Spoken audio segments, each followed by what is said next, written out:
Hi, and welcome to everyone who has logged in so far for tonight's webinar.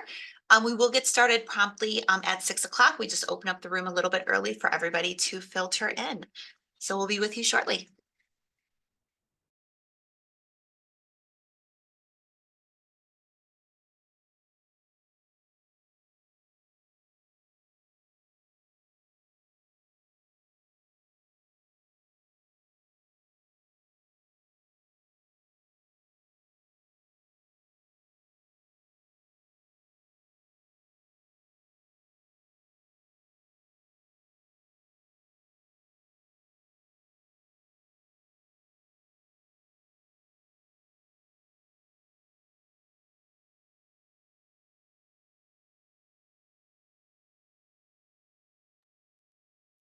And thank you to everyone who has joined us so far this evening. We will start promptly at 6 o'clock and we will be with you at that time. Thank you.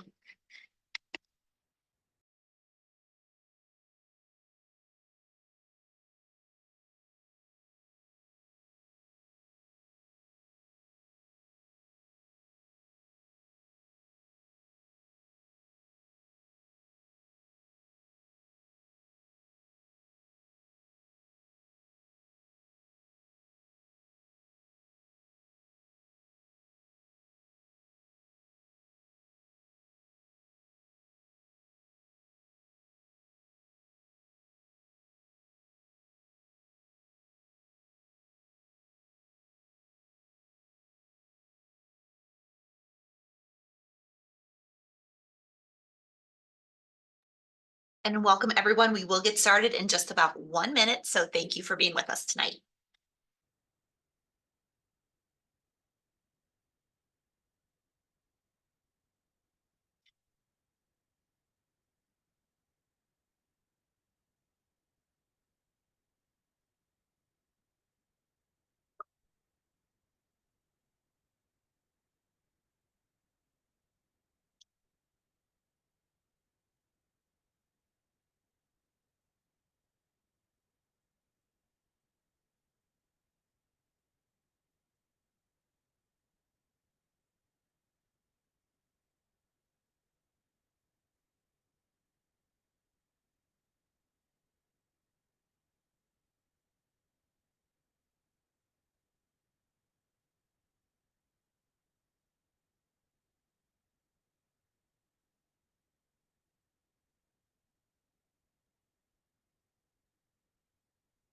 All right, welcome everyone to our virtual meeting for the Lower Shaker Lake Dam Reconstruction Project. This webinar is being recorded. So for those of you who may have friends who aren't able to watch tonight, they can definitely check it out online either later this evening or first thing tomorrow morning. Very happy that you're here today with us. We're very excited about this upcoming project. My name is Jen Elting. I'm the Senior Manager of Community and Media Relations here at the Northeast Ohio Regional Sewer District. My email address is up on the screen, so you're more than welcome to reach out to me at any time. But I want to just let you know what we're planning to do for tonight's meeting. We are going to give you an opportunity to meet the team. Some of you may have already met our team at a prior meeting, but meet the team, everyone who's here working on this project. We will also provide you with a project update at this point in our pre-design phase. And as I mentioned, tonight's webinar is being recorded. And this recording, as well as all other information about this project, is available online at neorsd.org/Lower Lake. So we will also be out in person. If you want to talk more about this project, you have some detailed questions, you want to see the renderings and some of the drawings that we have for you up close and in person, you can join us. We will be at the Nature Center at Shaker Lakes tomorrow at 2 separate times. We will be there right around lunchtime, so from 11 a.m. until 1 p.m. And again, in the early evening from 5 p.m. until 7 p.m. And that's at the Nature Center at Shaker Lakes, which is located at 2600 South Park Boulevard, right in between Horseshoe Lake Park and Lower Shaker Lake. If you do have any special accessibility needs for our meeting tomorrow evening, you can check out our accessibility statement, which is online at neorsd.org/accessibility. Or you can also reach out to me personally. My email address is ltinaj@neorsd.org. This is not the first time that we're out to come and talk to you about this project. We did come out in the fall, so we did have some earlier public engagement opportunities. We did host a webinar similar to tonight's format, as well as an all-day open house at the Lower Shaker Lake Spillway. We also had a pop-up at various partner events, so for Take to the Lake, Apple Fest, Autumn Fest, all of those events throughout the month of October. And we also launched an online survey earlier this year. We had more than 800 responses, which is amazing for our online survey. We will get into the survey results later on in tonight's presentation. But first off, I just want to do a little bit of housekeeping for those of you who are not familiar with the Northeast Ohio Regional Sewer District and how we do our Zoom webinars. We do not have the chat function enabled for this, but if you do have a question, please use the Q&A or the Q&A feature that is within Zoom. You can ask the questions. There's a team of us who will either provide you with a written response, or if it's something that we think would be really great to just talk it out live, we can answer those questions live as well. So please use the Q&A feature.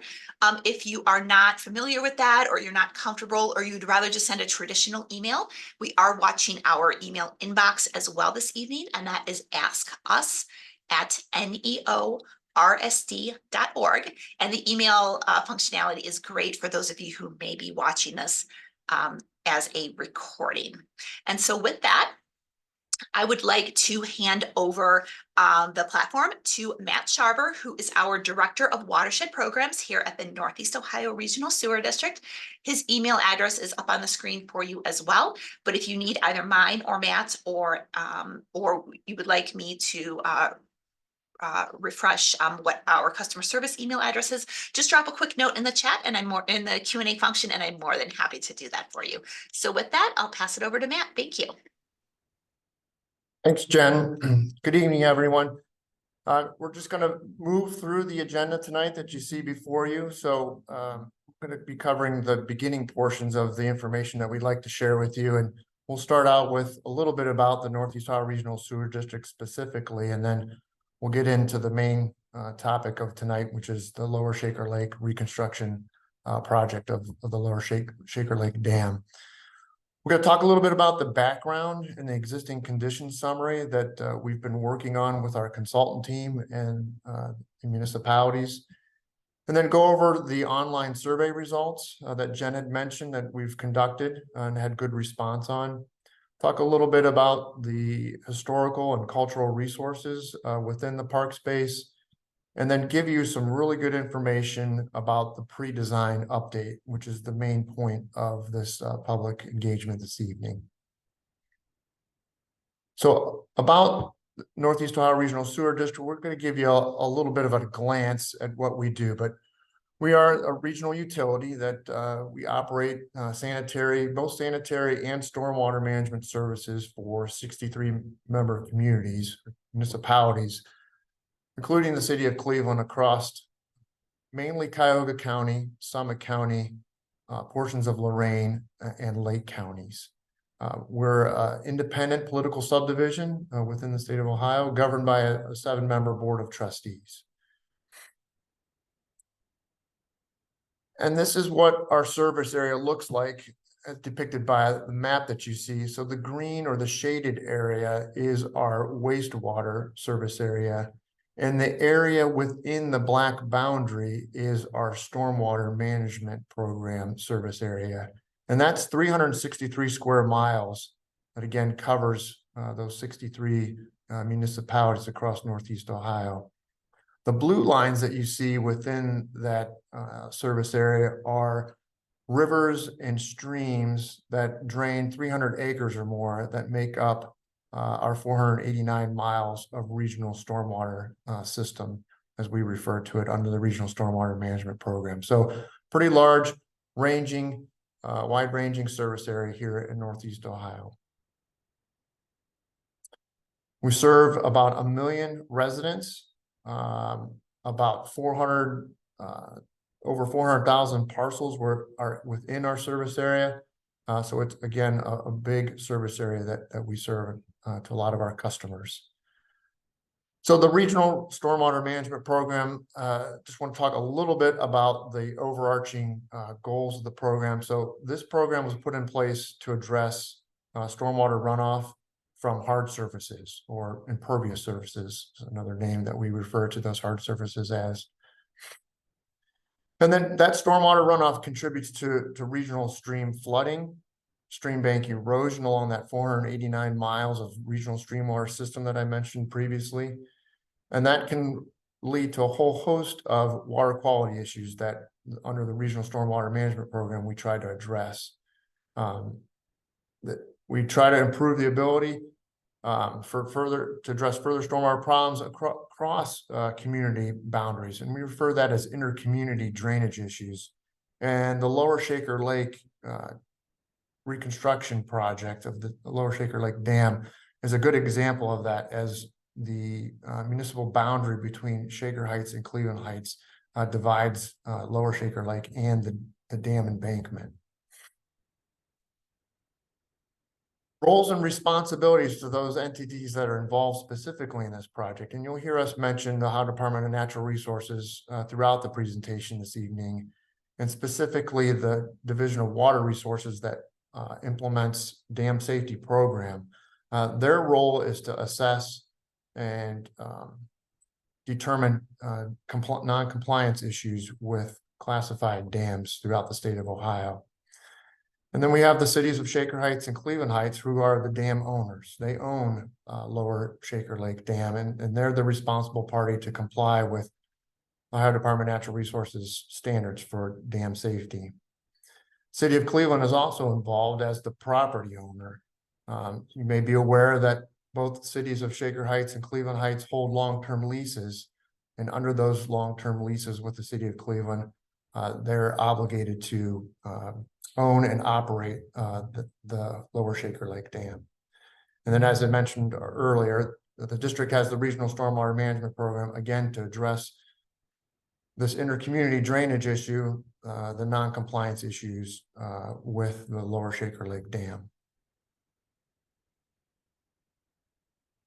And so there's specific reasons why we're engaging in the reconstruction of the Lower Shaker Lake Dam, and it really hinges around the non-compliance issues with the state's regulations. So again, that's the Ohio Department of Natural Resources.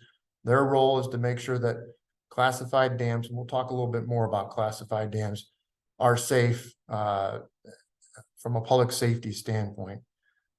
This dam, Lower Shaker Lake Dam, was built a good period of time ago, but was not built to modern engineering standards, because it was built in an era where we hadn't developed sound engineering standards at that time. Class 1 dam failure could result in the probable loss of life and property damage, and we'll give you some more context of what a Class 1 means in terms of dam safety and the result of that possible failure. And probably one of the most important things to be mindful of and understand for this particular lake and its earthen embankment dam is that dam cannot pass the probable maximum flood. And so the probable maximum flood is a standard that the state uses to ensure that the dam can convey flood flows safely. And that probable maximum flood in the state of Ohio in this region is about 26 inches in a 24-hour period, 26 inches of precipitation in a 24-hour period. So it's a significant event, but the state requires, from a dam safety compliance standpoint, that any dam that's classified as a Class 1 must convey that probable maximum flood event safely, either through it or over it. And we'll talk more about that in the coming slides. So the Northeast Ohio Regional Sewer District, under the Regional Stormwater Management Program, has conducted the Chagrin River and Lake Erie Direct Tributaries Stormwater Master Plan. And you may have been in other public meetings for some of our other projects. either in the Chagrin, Lake Erie direct tributaries master planning area or the Cuyahoga or Rocky River, where we've conducted these master plan studies. But these essentially have become the blueprint of the regional stormwater management program to help us understand where we needed to solve these intercommunity drainage issues. And Lower Shaker Lake Dam was studied under that master plan effort. And we did determine that Lower Shaker Lake Dam does provide downstream flood control benefit. And therefore, the investment to reconstruct Lower Shaker Lake Dam was something that we were able to do under the stormwater management program. And so to give you a little bit of context in terms of a map image here of what that means. So I'll walk you through this map just to help with the understanding. So what you see outlined in yellow is the Dome Brook watershed. And you can see the area highlighted in the red circle, that's Lower Lake. It's positioned in the middle of the watershed, and we refer to that as a control point. You may have heard us mention this before, Lower Lake being positioned there. So upstream or to the right of the screen are the branches of Dome Brook. So we have the north branch and the middle branch that form the former Horseshoe Lake impoundment. And then those branches join the south branch, which contains Green Lake and Marshall Lake. Those branches converge or confluence together and then flow into Lower Shaker Lake within the red circle. And you can see as it's positioned in the landscape, Lower Lake is able to capture all the drainage up above or upstream from those three tributaries and can provide flood control benefit and does provide flood control benefit, not only to the immediate area of Cleveland Heights and Shaker Heights at Coventry and North Park Boulevard, but also downstream through the gorge to University Circle, where University Circle sits in what we refer to as a low-lying area or a bowl area within the Dome Brook watershed. And because of the way we've developed the landscape, and you can kind of see this in the aerial image in the backdrop there, much or not, if not all of the landscape is heavily developed in terms of impervious areas or hard surfaces. And so when we have these significant rain events, we get a lot of stormwater runoff that rushes into Dome Brook, its tributaries, and on downstream. And so University Circle does see a significant amount of flooding because there's just not a lot of spaces within the watershed where we can hold back and store water, unfortunately. So now I want to turn to project goals. And you may, if you've joined our first public meeting, we listed out these project goals previously, but we always like to revisit those for folks new and joining perhaps for the first time. And so first and foremost, we want to address dam safety deficiencies that the state requires. So we've got those non-compliance issues that the state requires to be addressed. And we'll talk a little bit more in detail about what those are and where those are at the facility itself in terms of the dam. And then we have other issues that we'd like to address.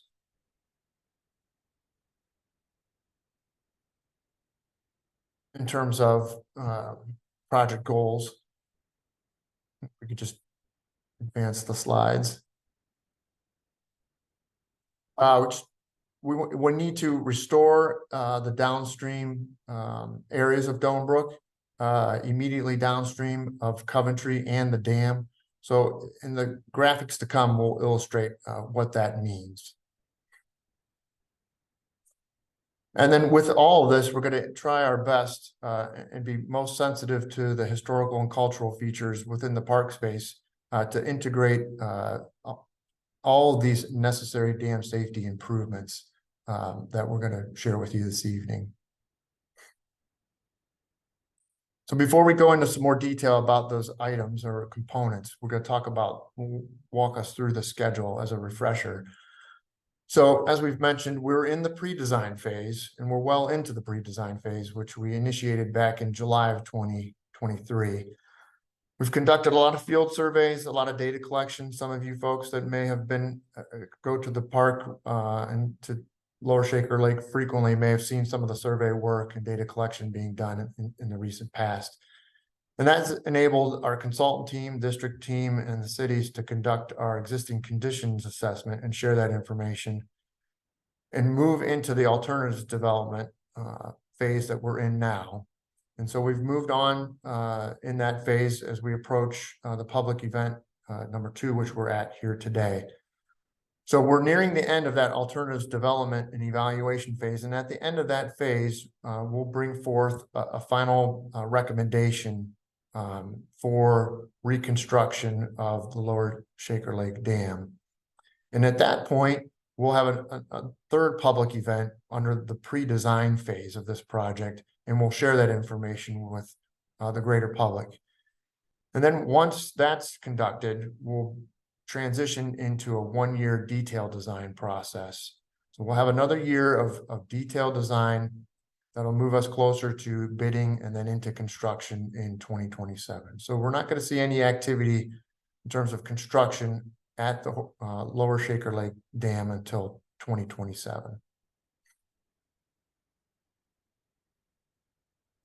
So now we want to focus on the dam safety improvements and these necessary features to bring the Lower Shaker Lake Dam into compliance with the state standards. And we're going to first start with the overtopping protection or hard armoring of the embankment. So it's critical in a Class 1 dam situation that the earthen embankment, particularly for an earthen embankment, that we eliminate the opportunities for soil erosion of the embankment itself. Because we'll be directing flows or allowing flows to overtop that earthen embankment material, we cannot allow that material to be eroded away, because that could potentially lead to a breach or ultimately a failure of the dam. In the state, from a public safety standpoint and from our own public safety standpoints of the cities operating and owning the dam, cannot allow a dam breach or failure to occur. So overtopping protection and armoring of the embankment area will be necessary.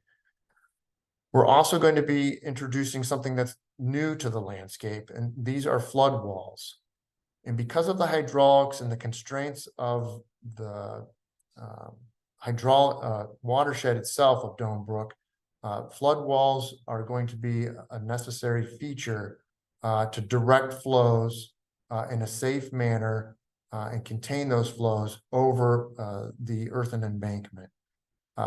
These flood walls are, again, we're in the pre-design stage, but based on the constraints of the facility itself, the dam, and the amount of flows that we need to pass through the spillways and then over the embankment during significant events, flood walls are going to be a component that will come into play. With this, the flood walls themselves are going to range in height.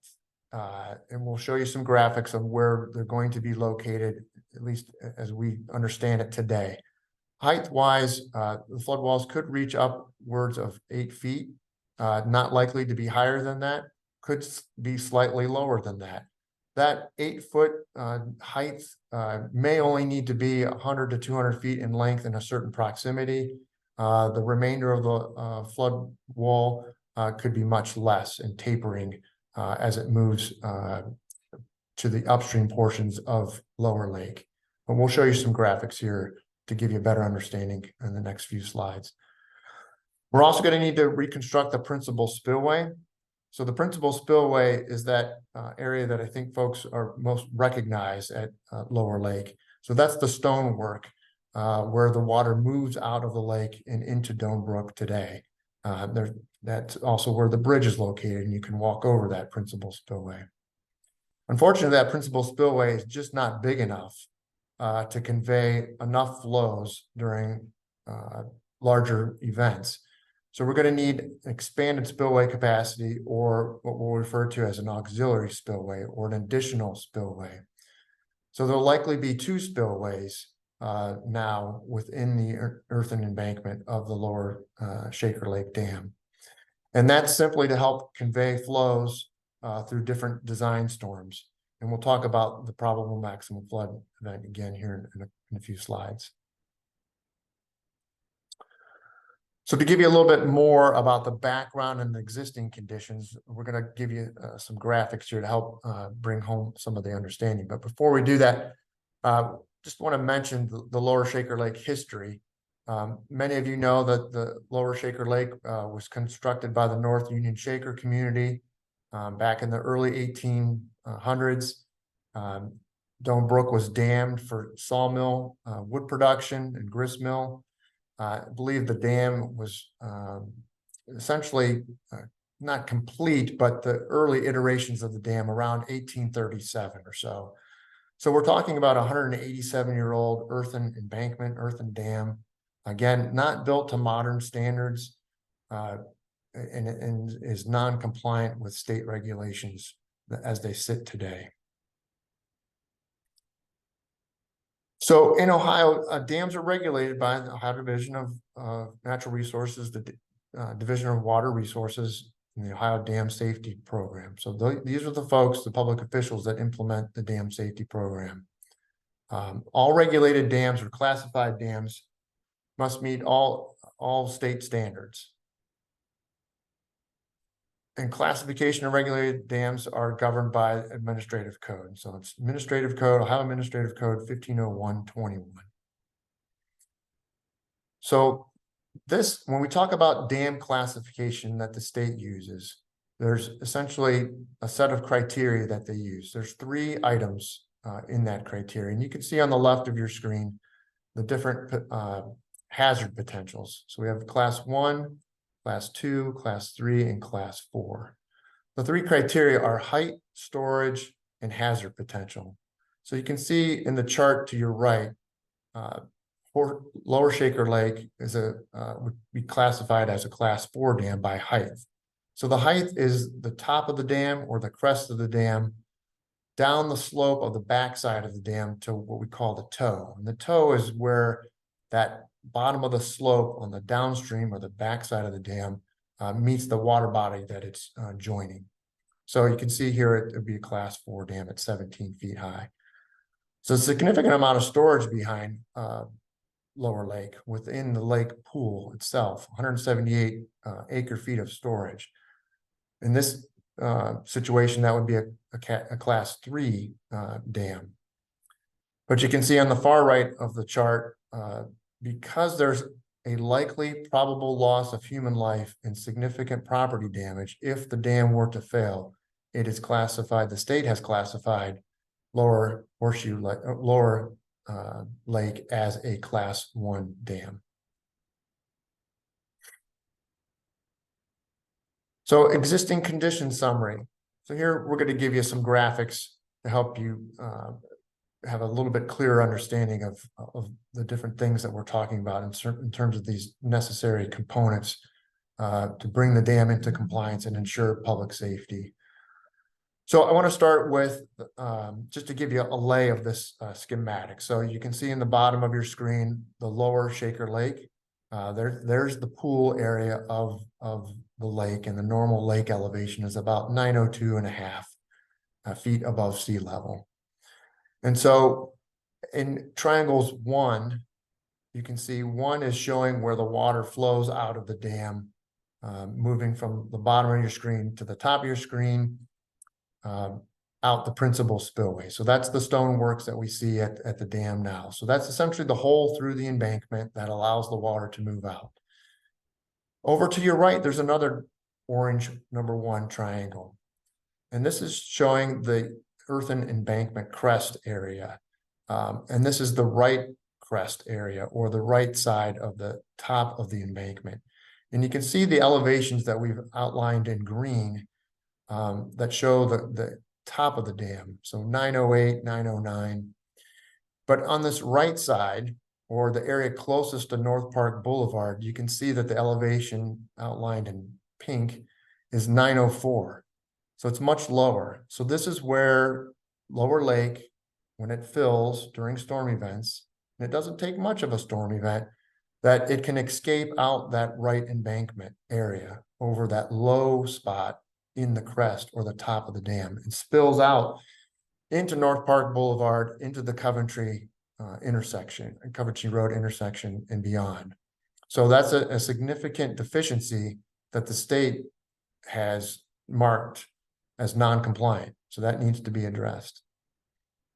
Item 2 is the inadequate overtopping protection. So again, we have an earthen embankment here on the left side of the screen where the number 2 triangle is, and in the middle of the screen where the main embankment is. All that is unprotected earthen material.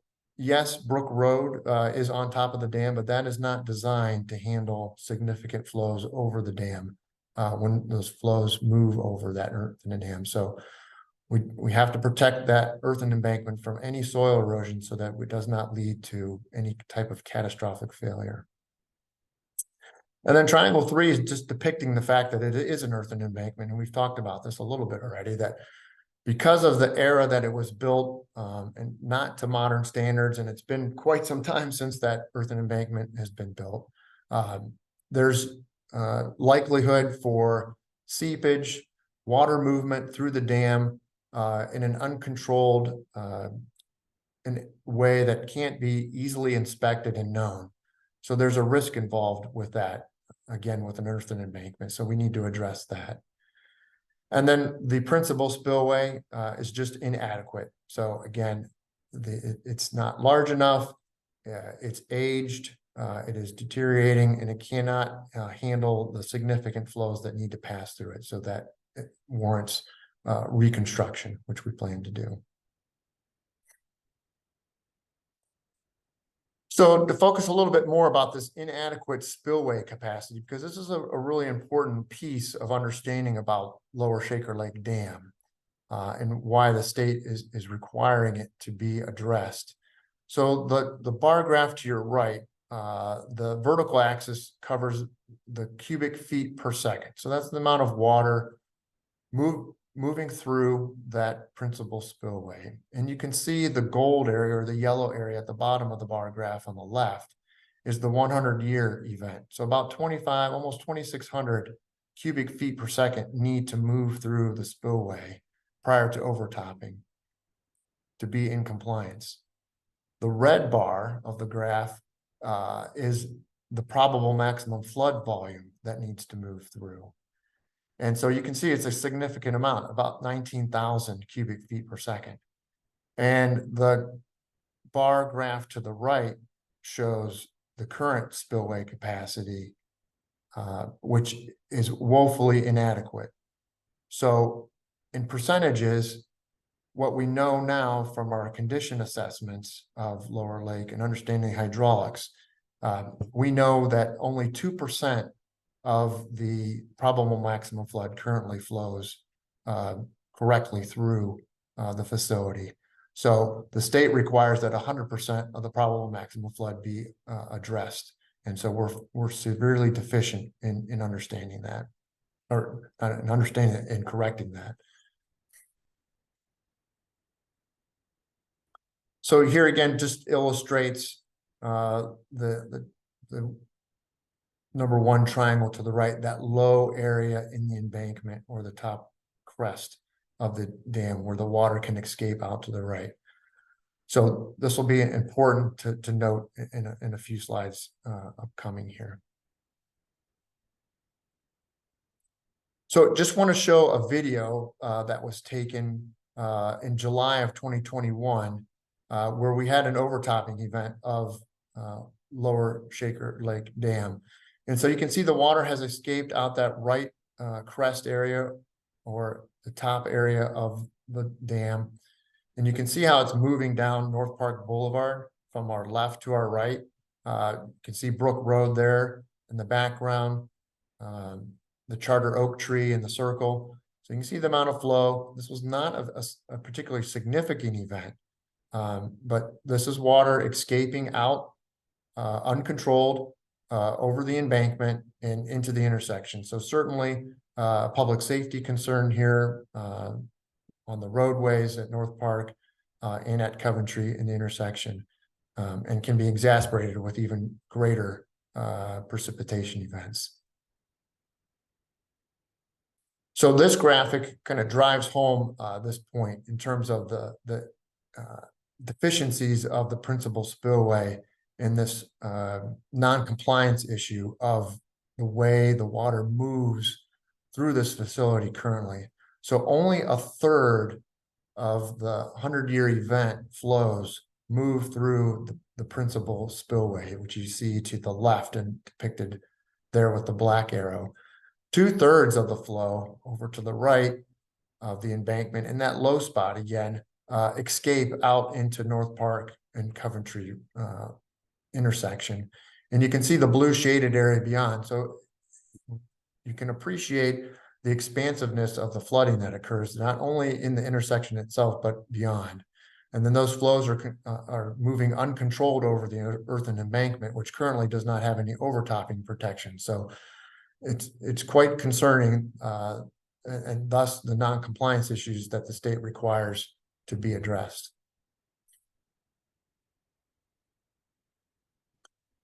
So here again, if we have these overtopping events, we know we have a low point on the right embankment. If we're experiencing even greater events where a probable maximum flood event that would be upwards of 26 inches in a 24-hour period would need to be conveyed over top of the earthen embankment.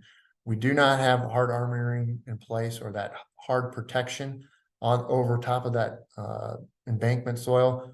So we would expect erosion to occur, and that uncontrolled erosion could lead to significant erosion of the embankment and ultimately a breach or a failure of the dam. And then that would be uncontrolled flows moving down through the gorge, likely overtopping Coventry, and then heading downstream to University Circle.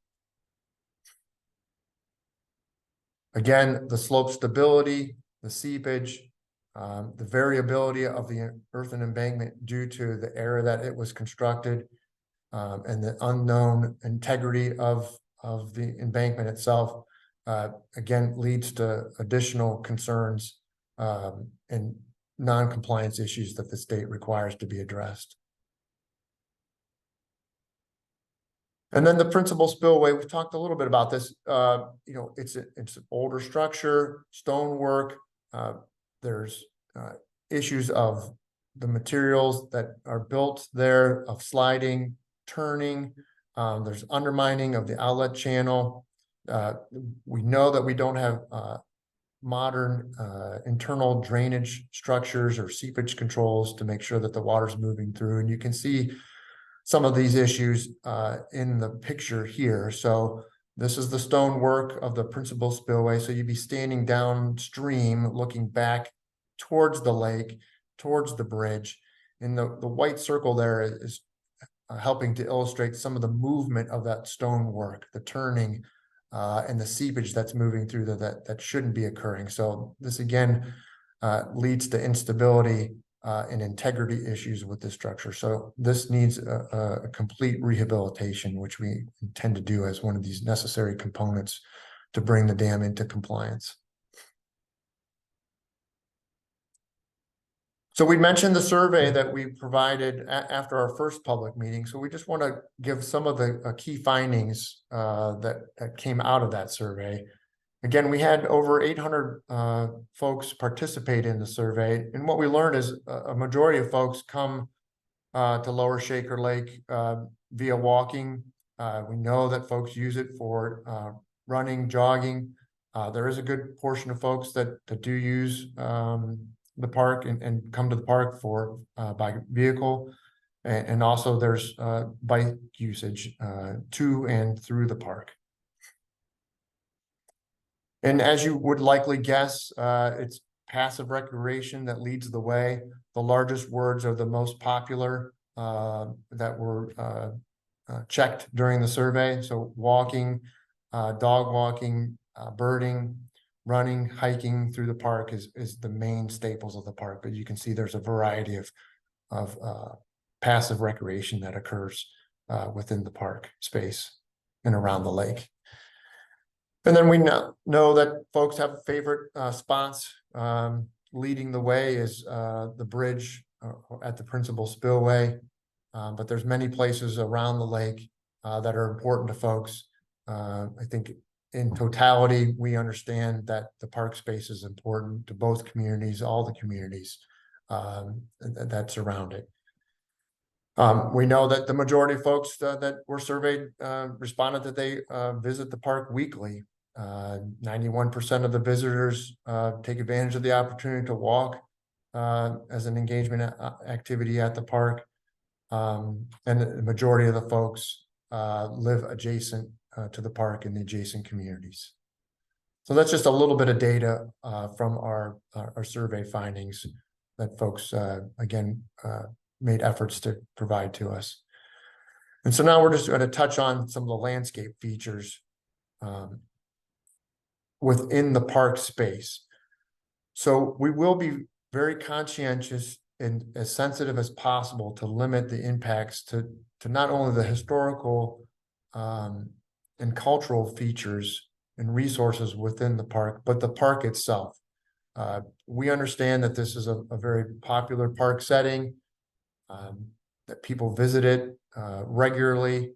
And so we'll make best efforts to make our impact in terms of reconstructing Lower Shaker Lake Dam as minimal as possible. However, there is going to be impact to the park.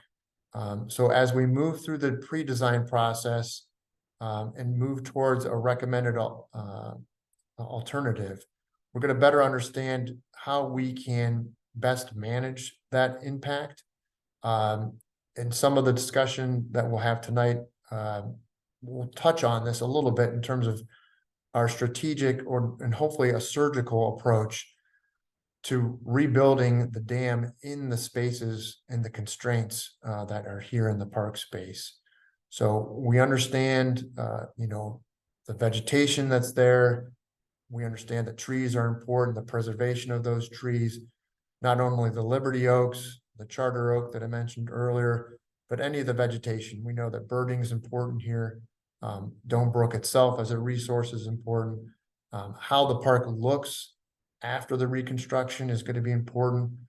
We understand that the flood walls are going to be a big question for folks. And so what are they going to look like? We don't have answers for folks tonight on what they're going to look like. But we do know that we feel like we have opportunities to work those changes into the landscape to make them as unnoticed as possible. So, and we'll continue to work that as we move through pre-design and finish landing on a preferred and recommended alternative. So with that, I'd like to turn it over to Stephen Reedy, who is our project manager with the consulting firm of HDR. And he's going to move us through a series of slides to gives us a little greater detail on some of the things that we've touched on so far. So I'll turn it over to Stephen. Great. Thanks, Matt. I appreciate it. And good evening, everyone. I really appreciate the opportunity to be here. As Matt said, my name is Stephen Reedy. I'm the PM for the consultant team. I'm joined with you tonight by other members of our core project team here this evening, some of which you'll hear from tonight. However, others you'll get to meet in person if you happen to attend one of the in-person sessions tomorrow at the Nature Center. So we have a pretty large team on this project. Each team member was really selected for expertise in a particular area to help us overcome some of the technical challenges that are unique to the project here. So a lot of great folks here. We've had a good experience so far. And like I said, you'll get to meet some of these folks tomorrow if you attend the in-person session. So here's where we wanted to land on and really provide you with a good update and a bit of a snapshot on where we're at in the pre-design process thus far.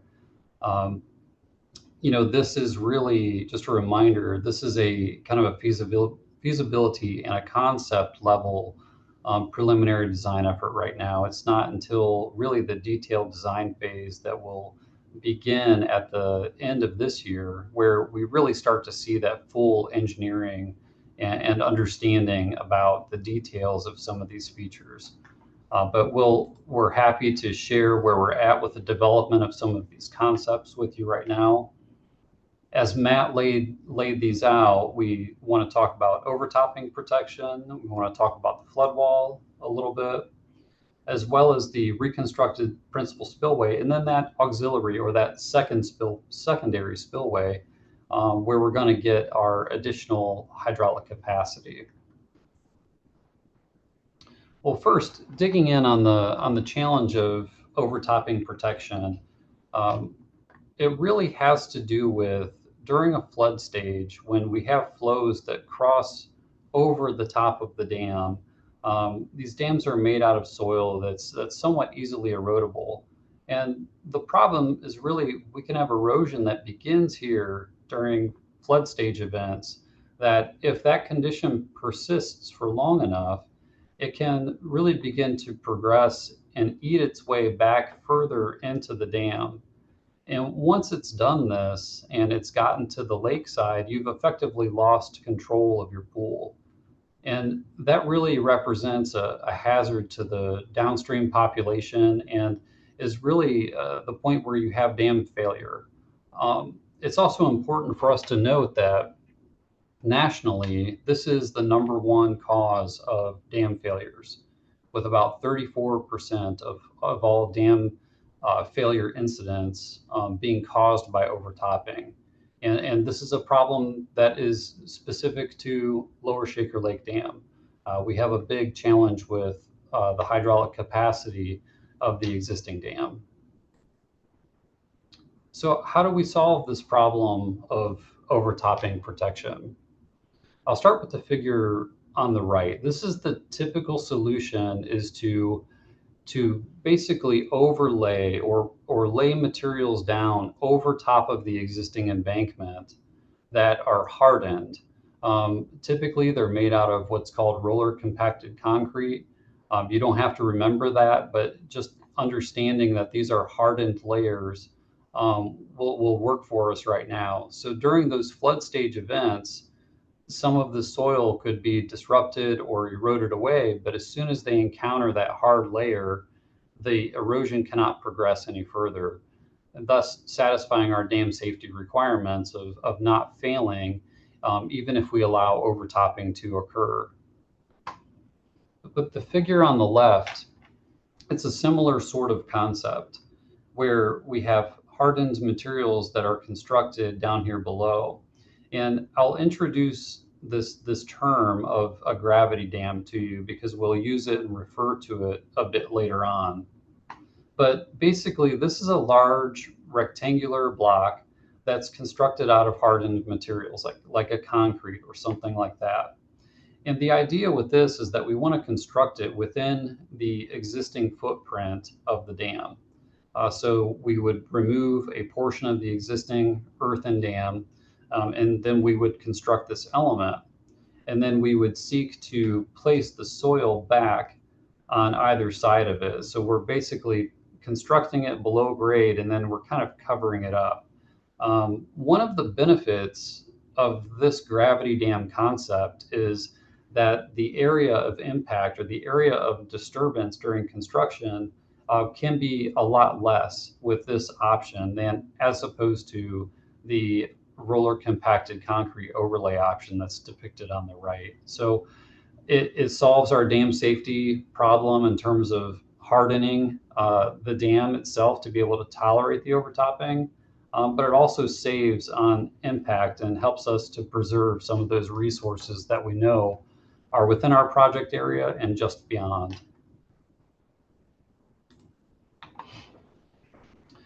Matt helped walk us through what we understand from the assessment phase and some of the flooding challenges, particularly at the right abutment, the right side of the dam where Brook Road meets North Park Boulevard. It's a pretty unique challenge over there. If you look at the existing grades in that low spot and recognize that low spot's about 5 feet below the rest of the dam. we understand we have a pretty serious challenge over there to contend with. And the way that we deal with that challenge and the outbreak of flooding and how that spreads out in the immediately adjacent areas is the concept that we've come up with is a flood wall. And we know that that's a big change and a new feature to that area, but we feel like it has a lot of benefits in helping us solve the dam safety problem that we have while also respecting some of the cultural and historical resources that are immediately around us. We'll see in some of the coming slides that that area between North Park Boulevard and the lake is a pretty narrow stretch. There's not a lot of real estate in there. And we also know that we have some very mature trees. Some of them are Liberty oaks, which are kind of living memorials to soldiers. And we want to be respectful of that and really limit our impact. And we feel like this concept of the slender cantilevered flood wall really helps us to accomplish that. Some of the alternatives that our team considered as an alternative to the flood wall could be an extension of the dam berm, like an embankment or a dike that can run along North Park Boulevard. But again, our space there is pretty limited. So again, this feature really helps us to meet our dam safety required objectives while also trying to limit those impacts to the resources. The reconstructed principal spillway will be a main element of the currently considered features. We've heard through community engagement feedback that this is a really beloved asset, and if you've been to the park before, you very likely know this feature very well. It's a beautiful spillway. It does have some inadequacies in terms of stability. So in order for it to be incorporated into a modern dam facility, we're going to have to basically reconstruct it. But the goal right now would be to reconstruct it in kind of giving it the same look and character that it has today. And really the purpose for this principal spillway is we are looking to this to really do most of the normal kind of sunny day and normal non-flood condition type flows. And this feature will be controlling the normal lake level in Lower Lake. We discussed the need to increase the hydraulic capacity, or how much water can flow safely through the dam. So in order to do that, our team has looked at a number of different options, but we believe an auxiliary spillway is really the best way to get at this while kind of balancing our impact to resources here. We have two different types. The type 1 spillway kind of has this arced or crescent shape to it, whereas the type 2 spillway has these linear features. And the benefits of the type 2 is you can have the same performance and more of a consolidated footprint. But perhaps the type 1 spillway would blend in a little better, or we'd be able to incorporate that into the landscape a little more easily. And then also we have some different technical considerations that the team is still working through. But these are two of the current concepts that we're considering. We've talked about some of the individual components of the necessary dam safety improvements. And now we want to take a few moments to walk you through how we might envision that these are arranged on the site in relation to other features that are out there currently. So I'll step you through items 1 through 8, which really primarily focus on the necessary dam safety improvements.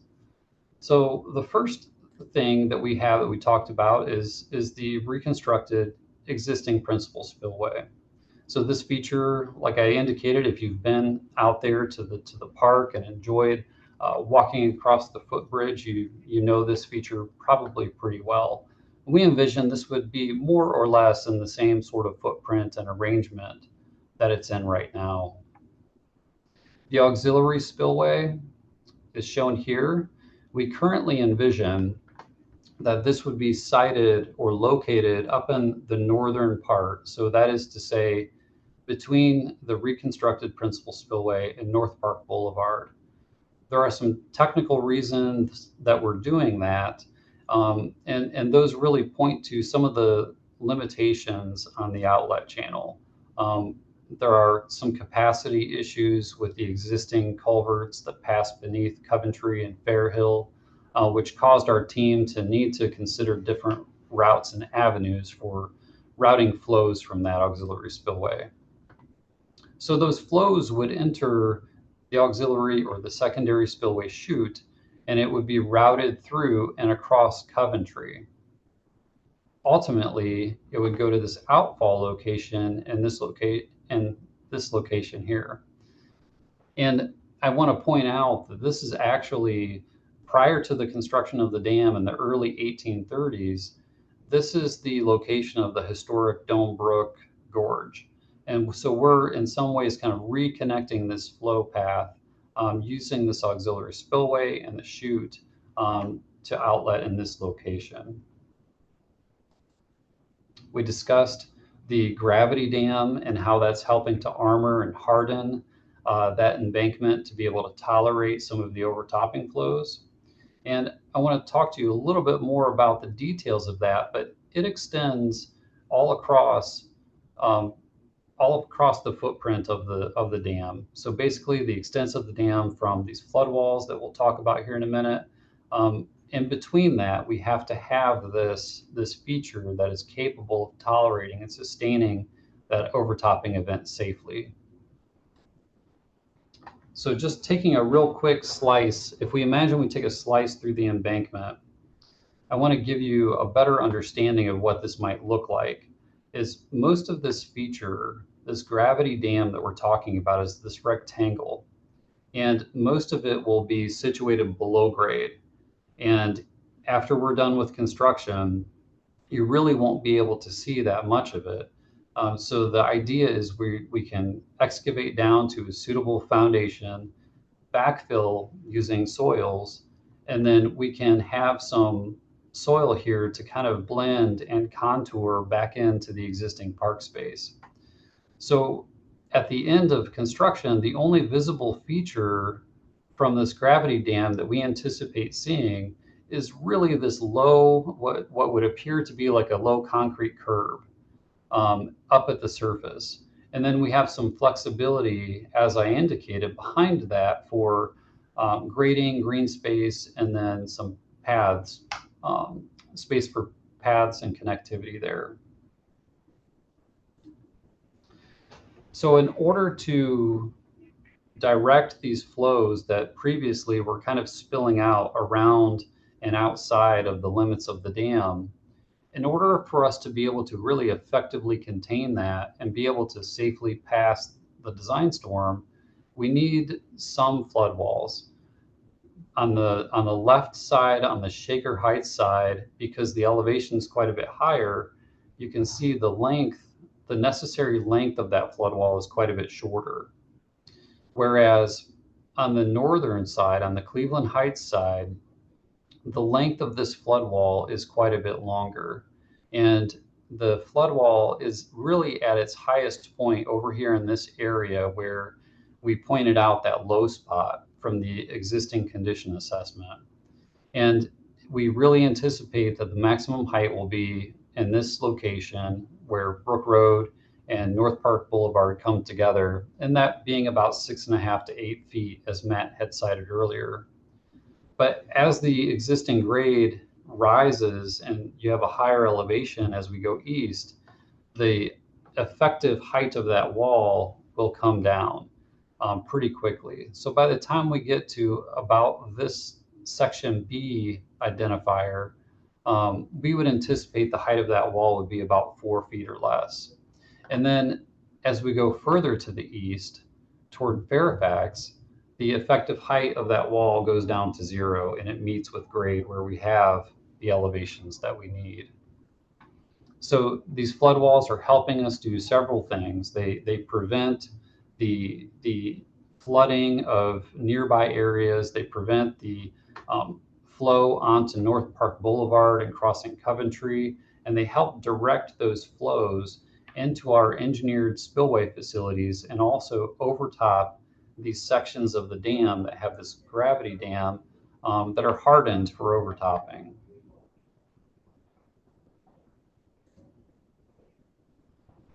Number 7, we recognize as we place these flood wall barriers in the landscape, if we're not letting water through, how do people get through? Well, we have some concepts for how to deal with that. We understand that pedestrian circulation and connectivity with existing trail networks is really important. And we're working through some concepts for how to provide that right now. And then lastly, the limits of this green shaded area, this red dashed line, is really showing what we currently see as the approximate project limits right now. I want to take a moment to kind of walk you through the comparison of the design storms versus existing conditions versus how does this concept, how does it stack up and help us meet our dam safety objectives. So Matt walked us through the design storms that are relevant of the 100-year storm event. That's a big storm event, right? And the inflows from that in terms of cubic feet per second, or CFS, is about 2,600 or so. But because we're a class 1 dam facility, we have to meet a higher standard. And that standard for us is the probable maximum flood at about over 19,000. Well, we recognize that existing dam capacity before we start to overtop at that right abutment or the right embankment there is quite low. It's only about 2% of the full design storm. Well, how are we going to meet this objective and meet the requirements of dam safety? So we anticipate in conjunction with the flood walls, these facilities are all going to contribute to help us meet this objective. So our reconstructed principal spillway will give us 1920. We'll get an additional amount out of the auxiliary spillway structure. And then you can see the lion's share, or a very large contribution, is actually coming from this embankment overflow section. So this is really speaking to the necessity of having to allow this controlled overtopping. So that's why we have to do this embankment armoring for such a wide stretch of the existing embankment. It just has to do with the severe mismatch between the inflow requirements versus what we're actually able to do with the physical constraints that we have at the site. And graphically, just to step you through what we anticipate the function of the proposed concepts to look like, is during normal conditions, we would anticipate most of the flow would be going through the reconstructed principal spillway. So this is a condition like you see out there on most days. These are normal non-flood type conditions. However, when we have those 1 year, type storm events, or in other words, this is a precipitation event that is severe enough that we would expect it to occur about once a year. At that point, we would expect that we start to see significant flow that is entering into the auxiliary or the secondary spillway. And then this flow goes through to that historic Dome Brook Gorge channel. It's also noteworthy that at this time, this little snapshot that we have here, this 1 year storm event, this is when we see, in terms of modeling, flow start to come over this low spot. So these flood walls are preventing that flooding from occurring, and we're instead allowing flow to go into that auxiliary or secondary spillway. Then for our 100-year storm events, so this is a little more severe.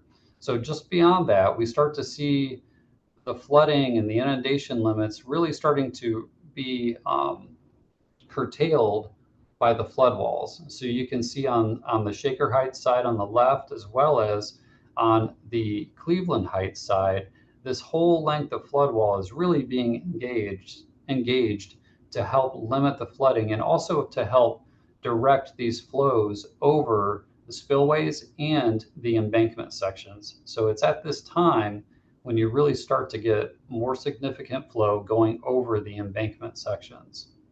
And then, of course, for that design storm, the probable maximum flood here, it's a similar sort of condition, but the depth of flow is increasing a bit.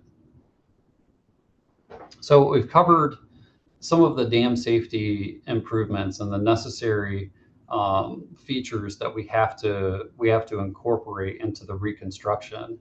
And as part of this process, our teaming partners with Smith Group have really helped us in taking and helping us bend many of these features around different features in the landscape and giving us ideas on how we can hide things in plain sight.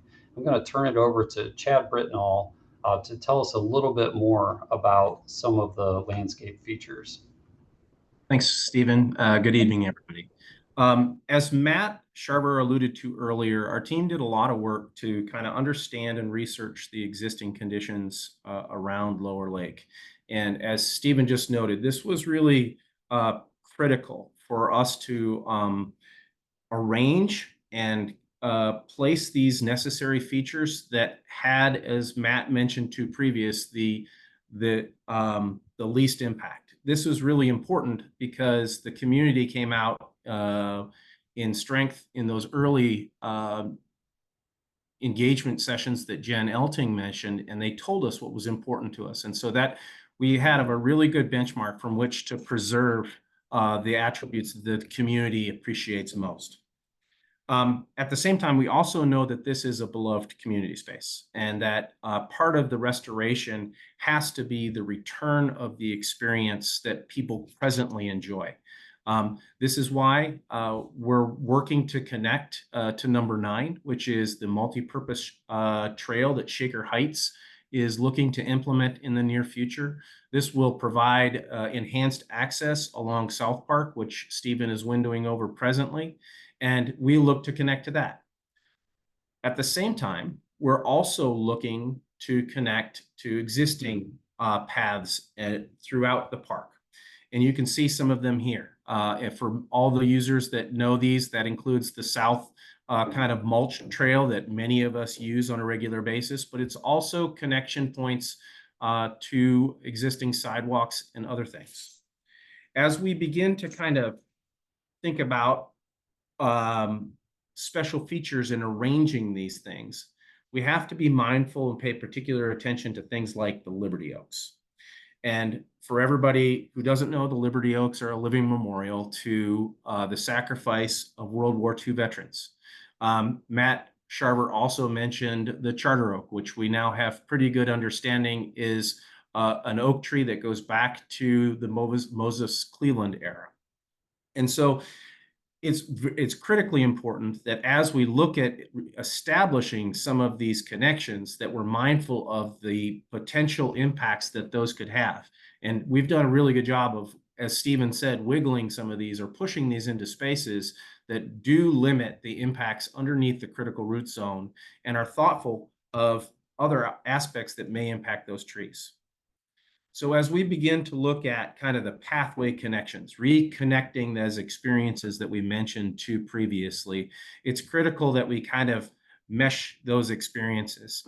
An interesting aspect of this is that Stephen mentioned we will have a path that crosses the entire top of the dam. We will connect to the Shaker Heights Trail. We will reconnect to the kind of South Mulch Trail.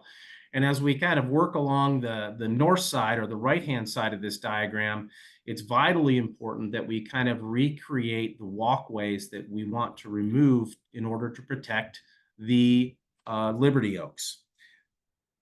And then lastly, as we tie out here, as we look at kind of the beginning and ending of our transitions, it's critically important that we think about how that works with undisturbed ground and how do we make that experience work.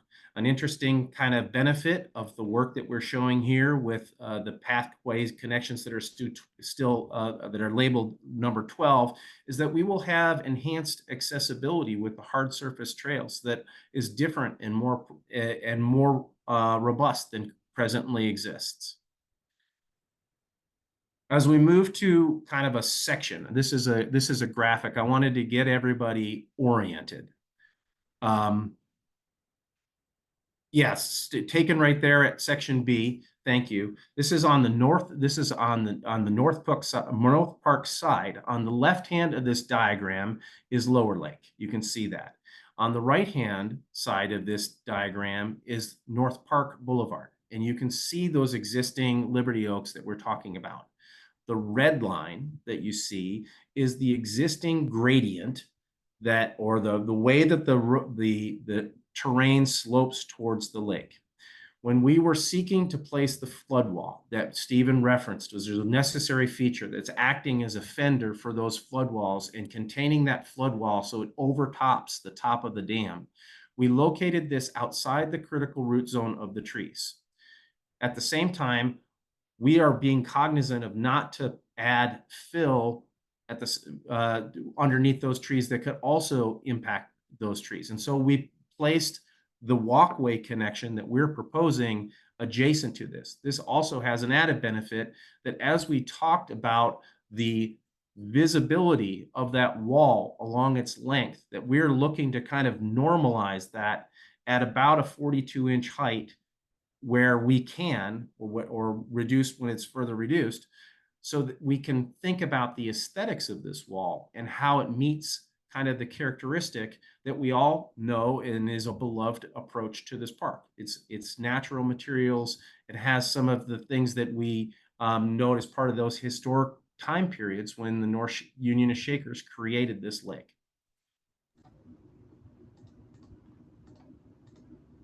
Great. Thank you, Chad. Appreciate that. So next steps, where are we going? So our team is continuing to work on concept developments, right? So we're still in pre-design phase. We're looking to kind of advance and further those efforts. And then also we have to get into what's called an evaluation of alternatives. So these are all the different concepts that we're looking at. And then ultimately in fall or winter of 2024, we will begin that detailed design phase where we'll see more of that full engineering associated with these concepts that are getting carried forward. So the next public meeting that we have scheduled is for fall of 2024. And that is all I have for the update. I'll turn it over to Matt for kind of a wrap up and summary. Thank you. Thanks, Stephen. So we've given you a lot of information this evening, and we just wanted to give a brief summary. So I think these are the main challenges in terms of public safety for the reconstruction of Lower Shaker Lake Dam. So the overtopping protection, as you see, is going to be very important to controlling flows as they move over the embankment during these larger storm events, particularly the probable maximum flood, which is a requirement of the state. And in order to direct those flows during those significant events, the flood walls will help direct and train the flow purposefully over the embankment, thus the need for that overtopping. We know that we'll need to reconstruct the principal spillway and add an additional auxiliary spillway to add more capacity to move the flows through the embankment during those smaller storm events. And then we wanted to touch on the the Brook Road parking. It's never a good idea to be parked on a dam that's going to have purposeful or directed flows move over during a significant event. So from a public safety standpoint, likely to move forward with elimination of parking at Brook Road. And we understand that folks use that space for parking. So we're actively looking at alternatives around the park space adjacent to Lower Lake where parking opportunities exist. And so we'll expand upon that as we move further along in the preferred recommended alternative. And then lastly, we just wanted to comment again on the tree preservation and really all of the historical and cultural features of the park space. We know it's important to the community. Trees are important for lots of different reasons for all of us. So trees will get their due consideration and we'll make, again, best efforts to minimize any unnecessary impacts to all the types of vegetation that are within the park space. So just to touch again on where we're at, pre-design, this was the update for pre-design. We'll have that final report coming out of this pre-design effort here later this summer. We'll be back in front of you again at our public event number 3 under this pre-design 1-year process before we would move on into detailed design to get input again and inform the greater public. And so I'll turn it back over to Jen, and she'll walk us through this remaining public engagement for this session of the pre-design effort. Great, thank you, Matt, and thank you to all of our other presenters this evening. There are some Q&A still in the chat or in the Q&A function that we are getting to with questions. So we will do that, and we will also have time today to do some live answering for you. But if you would like to learn more about this project, take a look at some of the renderings, ask questions to the design team and district staff, please come out tomorrow to the Nature Center at Shaker Lakes, which is located at 2600 South Park Boulevard. We will be out there between 11 a.m. and 1 p.m.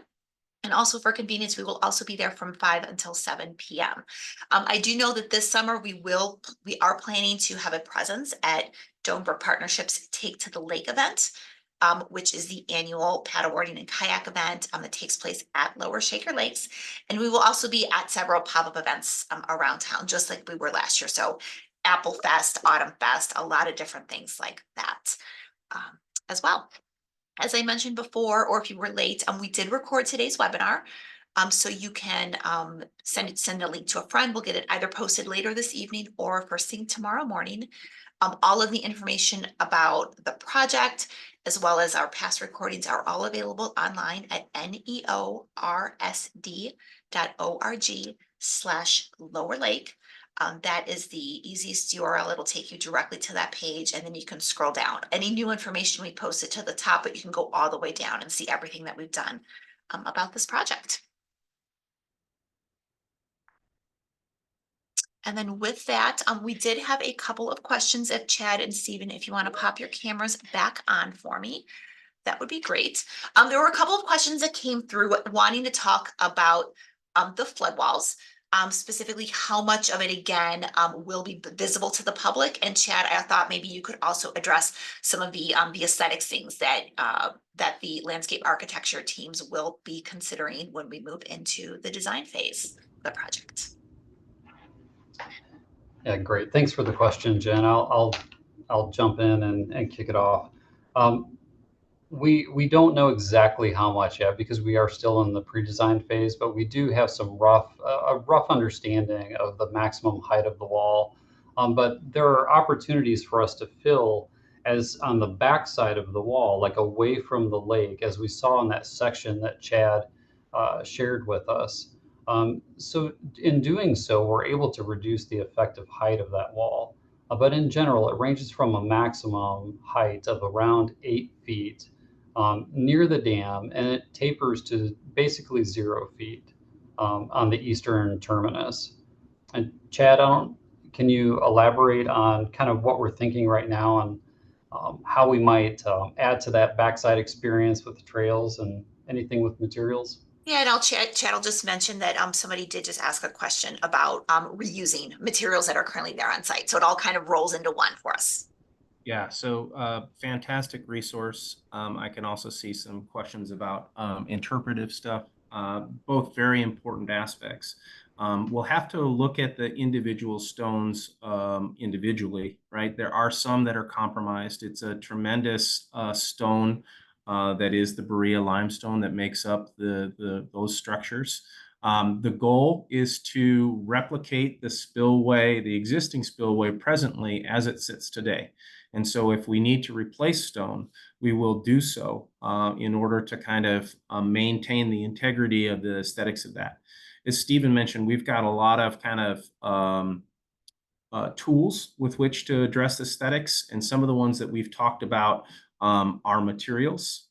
We talk about grading as a tremendous tool. as we know that we have to be mindful of the height of these walls and what it does to the visual impacts that we all enjoy as residents. What are the view sheds? What are we looking to I think there were some questions around visibility and what are we going to see? We have to be kind of thinking about that in the deployment of materials so that we are kind of thinking of the layers of this place. It's a natural place, right? It has kind of this heritage of natural materials, and we have to be mindful of how do we replicate material expressions like that. And we've got to figure out some more with that. We also have landscape, and landscape is another tool that we'll be able to deploy that'll help us kind of hide in plain sight some of the things that we are looking to implement here with these necessary features. Landscape can also be attractive, and we have to be mindful of that. The last one is really design. If we do this in such a way and we're thoughtful of how we are able to do this, we might be able to kind of create this where in a number of years, once it's kind of aged, that you might never know that it didn't exist. And that's kind of the place that we'll be looking to do when we get into the detailed design phase that Matt mentioned.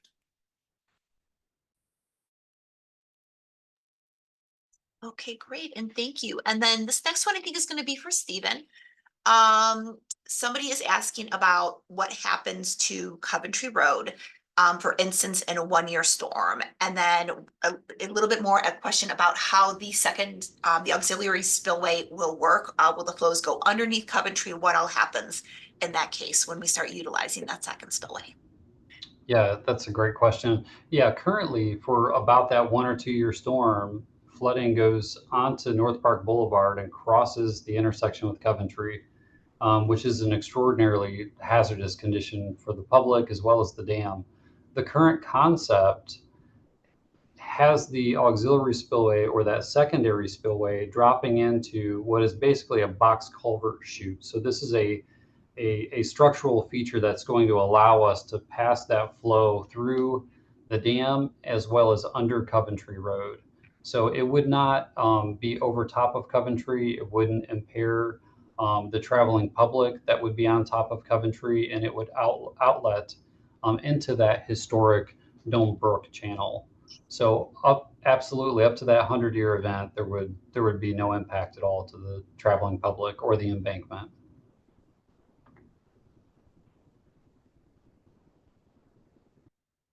Thank you. And I'm just going through questions. There's another one. This might be a good question for Matt. They want to know if we plan to work with stakeholders, including those stakeholders who are working on habitat restoration, so that we can work with them to decide what we need to abandon, what they should maybe focus on a little bit more, and what we can do to help them with the work that they're looking to do. Yeah, it's a good question. Certainly, we're always wanting to work with stakeholders. We've engaged with stakeholders already in terms of the different groups that work in and around Lower Lake. So I would expect that work to continue. They'll be an important part of restoration efforts. And so we'll try to be as seamless as possible working with them at any particular perspective that they have. Thank you. And another question, it's come up a few times. People have a lot of questions about parking, and they are looking for a little bit more clarification on what types of options we might be looking at with the cities, or just how we'll sort of evaluate that that concern during the rest of the pre-design phase and the design phase itself. So it's early in terms of being definitive about parking, short of knowing that we don't want to allow parking on the crest or the top of the dam after it's reconstructed. We have done a preliminary evaluation of the opportunities around the existing park space in terms of both the Cleveland Heights and the Shaker Heights side.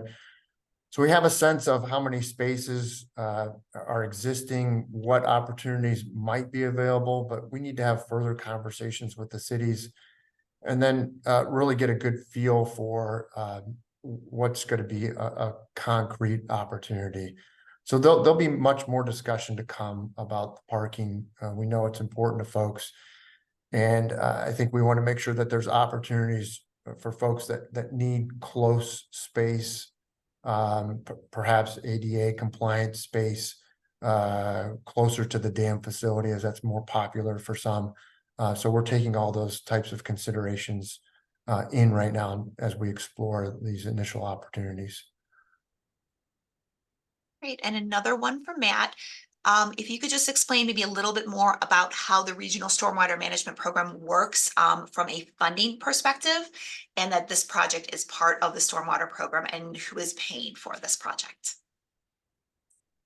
So good question. So the Regional Stormwater Management Program is driven by stormwater management program fees. So fees or impervious surface fees are charged on individual properties that had hard surfaces. So folks participating might be aware of their stormwater management fees or bills that they receive. And so those dollars go towards these Regional Stormwater Management Program projects.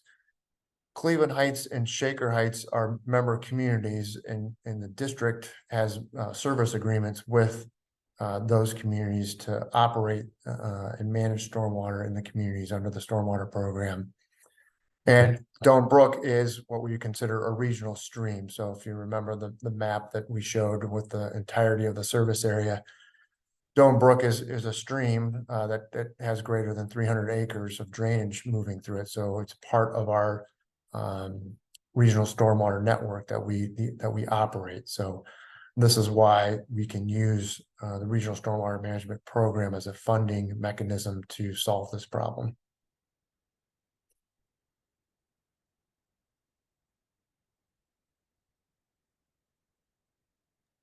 Sorry about that. I was answering a question while you were talking, so I'm kind of doing double duty. So my apologies for the moment of silence in there. We do have a question about existing wildlife. I know we've had this similar question before with the Stone Brook Restoration Project, but how the existing wildlife population, specifically in this question, it's turtles, but we can talk about other things as well, that are living in the lake be protected and accommodated during the work. Yeah, it's a good question. So there's a variety of wildlife, both aquatic and terrestrial, that are in the park space. So we're going to have to think through how we go about the business of reconstructing the lower lake dam. So there'll be a period of time when we'll need to lower the lake levels to the degree which we lower those levels is yet to be determined. But we'll have to be conscientious of, if we have to lower the lake completely, what do we do with those aquatic resources? How long will it be? So those are all things that are to be determined. I think we've made past efforts in Lower Lake to address fish populations, particularly the native fish, when we've had to lower the lake levels for some of the surveying work and exploration work that was done. So we'll continue to do that in coordination with the cities. Certainly from an impact of construction, again, we'll have to be mindful of impacts to vegetation, what that means for wildlife in the area. And so whatever mitigation efforts we can put in place, we'll try to make sure that those occur in an appropriate fashion. Thank you, Matt. And Stephen, I have another question that's probably for you as the project manager from the consulting team. There have been a few questions that have come through from folks who are concerned about some of the historical aspects that are out here near Lower Shaker Lake. So I'm wondering if you could maybe speak in a little bit more detail about the team members that you have that are part of your team as subcontractors, and some of the work that they've been doing up till now on this project. Yeah, sure. Thanks. It is a great question. And this is a pretty unique site with the amount of history and resources that are within the project area and right outside of it. So to help our team have a really good sense of awareness of this, we've added Dr. Lyric from Bluestone to our team, and we also have some members from Lawhon on our team as well. So Andy Sewell and Dr. Lyric, both of whom will be at tomorrow's in-person event, have really helped our team understand the nature of some of those historic and cultural resources that are right around us, and part of the importance of many of those, onto us, so we have that awareness when we're helping to develop the concepts, and we're trying to determine, okay, where do they lie? So they've been really instrumental in helping us through that process. And as we go forward and have more definitive areas of impact, we'll begin to engage with different agencies on Section 106 and historical preservation and things like that. So we have a number of different agencies that we'll be coordinating with to make sure that we're doing things the appropriate way as we navigate the process. And to the extent possible, the best action is not to touch them. And we've worked really hard to miss as many of those as possible. All right, thank you. And there's just one more question. If anyone who is still on the webinar with us tonight does have any additional questions, you can send an email to askus@neorsd.org. Again, that's askus@neorsd.org. Those questions will all be routed to Cisco Rivera, who's the watershed team leader, and he will work with our project managers to get those answers for you. But the last question, it's come up a couple of times, just asking about the scope and the amount of dredging that might occur for this project. There was one question that we did answer via chat, but there have been a couple right at the last minute. So I was just wondering if we can address that issue, and then we will say good night to everyone for the evening. Yeah, sure. Thanks, Jen. So the main thrust of the project right now is really the dam safety improvements. So the dredging discussions and considerations have really been related to whatever excavation immediately adjacent to the dam that might be required. So really a wider dredging program really hasn't been considered as of yet as part of this project. And Matt, I don't know if you have anything to add to that. Yeah, that's correct, Stephen. So we're focused right now on the dam reconstruction and the necessity of dredging that will have to occur to enable that to happen. Certainly we're aware of the sediment levels in the lake.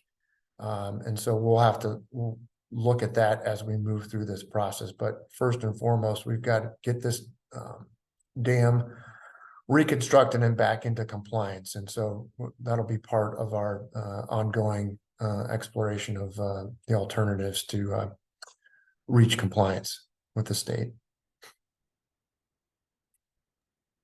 All right, thank you all again to all of our presenters this evening. Thank you to everyone who was able to join us. Again, if you do have additional questions, you can either send an email to askus@neorsd.org, or you can stop by tomorrow at the Nature Center at Shaker Lakes. We will be out there on site from 11 a.m. until 1 p.m., as well as 5 p.m. until 7 p.m. So with that, a wonderful evening for all of you, and I do hope that we'll have an opportunity to see you tomorrow. Thank you so much.